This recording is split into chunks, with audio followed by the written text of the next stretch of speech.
The subject we are here to discuss, African heritage, while telling our own story matters, is one that has been part and parcel of my consciousness for as long as I can remember. Many of you remember that my late father, Basharon MKO Abiola, GCFR, was a very passionate advocate of reparations. What you might not realize is that his belief in the justice of reparations was from his keen appreciation of the rich history, culture, and development of Africa, which he believed the cruel slave trade truncated. So I pay homage to my late father, my forever idol, through this short speech, and I've drawn upon some of his writings and speeches. The bit about why this is has been covered extensively in the video, and I would probably skip that. There isn't much to add there. But I'll go to slide 2. What is African history? I'm not an academic. I did that to assign to do that. And the custodian of the history of Lagos to do that also. But I will not attempt to treat this subject as such. Great minds have put together papers and presentation on this subject for us to learn from today. Rather, I will share with you what I have experienced as African history over the years. African history is rich and varied highlights of the diverse people who have lived in Africa for more than 5 million years. This would therefore range from the world's oldest civilizations of the Egyptian and Nubian societies to the West African nations that have suffered the atrocities of transatlantic slave trade, and all the nations that endure the more recent outrage of colonization across the continent.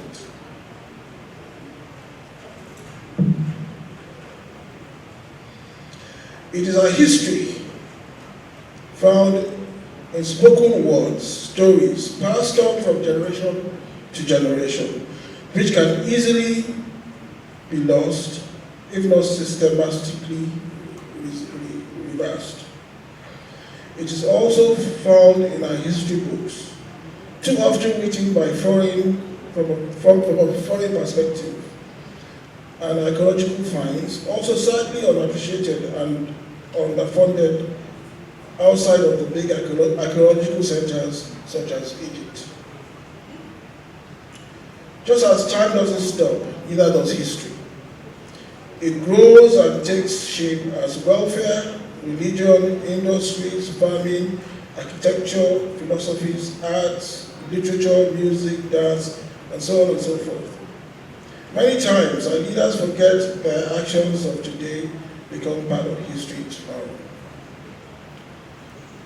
Similarly, in the day-to-day struggles of life, people often fail to appreciate the potential historical impact of important decisions we take, such as decisions on people we elect to office, the causes we choose to rally around civil protest, or the values we teach our children.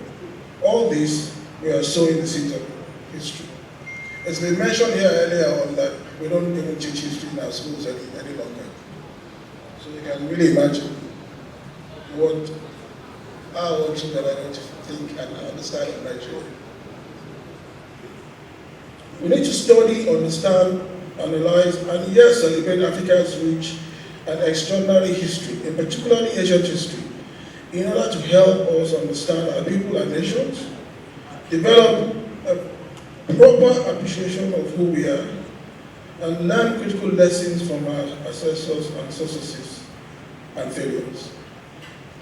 Not too long ago, there was a famous American with African heritage stopped by on our shores and proudly told us that Nigeria or Africa doesn't need strong men.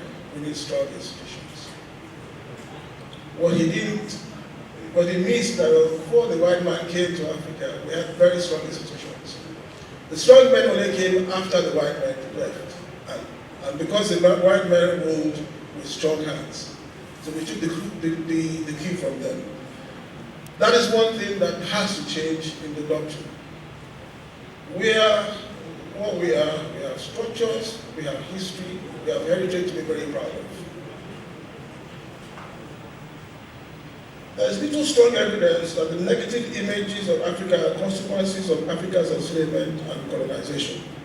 My late father wrote in November 1992, before colonization and slavery, Africans were portrayed in Western accounts as equals or superior to Europeans. In Greek writings, the Egyptians were portrayed as astronomers, mathematicians, from whom the Greeks learned much of their science and philosophy. It was after Europeans began to enslave Africans that they started to portray black men and women as savages and villains. The European slave traders and colonizations were greedy, wicked, unscrupulous, and murderous. But the Europeans were men, not monsters. And as men, they were rational and God-fearing. Since it was not rational or God-fearing to enslave, murder, or brutalize other men and women, it was necessary to invent myths and lies that Africans were less than human because they were uncivilized and ungodly. Even if you were to set aside the issue of motive, there's also the matter of knowledge. A more recent author captured this well when he wrote that for too long we have left the telling of our history in the hands of foreign adventurers, sailors, writers, amateur historians, most of whom never ventured beyond the coastal fringes of the areas of Africa they visited. I'm optimistic that Africa's heritage renaissance is finally here. The Renaissance is the awakening of the movement championed by African nationalists, as the Azikwe's, the Kenyattas, the Mumbas, Nelson Mandela, Nkrumah, Sekou and Senghor. Borrowing from the now popular term Africa Rising. Yes, Africa is rising indeed. Now let us proudly let the world know from where and how. Let me leave you with some parting thoughts. The first of these is to reverse centuries of disinformation and misinformation on Africa's history and contribution to humanity. It is necessary to gain influence and control in the world media, not simply beg for fair or equal treatment. Now you understand why MK was able to spread his reparation cause so well through the Concord Press back in those days.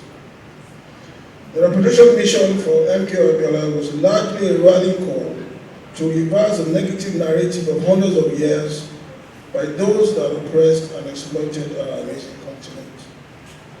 Secondly, the future will have no pity for those men who, possessing the exceptional privilege of being able to speak words of truth to their oppressors, have taken refuge in an attitude of passivity or mute indifference or sometimes cold complicity. This is very relevant, especially to our leaders. We were just discussing with Luke just now about, we saw in the video about the Kurama waters just now. Thanks to some activism and knowledge, if not for the efforts they made back then, there will be no Kurama waters today. It would have been sandfield. And we know how important that entry point into Africa is, or to Nigeria particularly, in the history of the slave trade and development and the white presence in Africa. We really don't have much of a choice. As Africans and people of African descent, we must equip ourselves with the truth about who we really are and go forth and tell the world. Abusing them of centuries of misinformation and prejudice. In doing so, we must pool our resources to maximize the effectiveness of our collective efforts. I hope we will leave here having not just learned a thing or two, but in our own little ways, commit to making that difference. Thank you very much.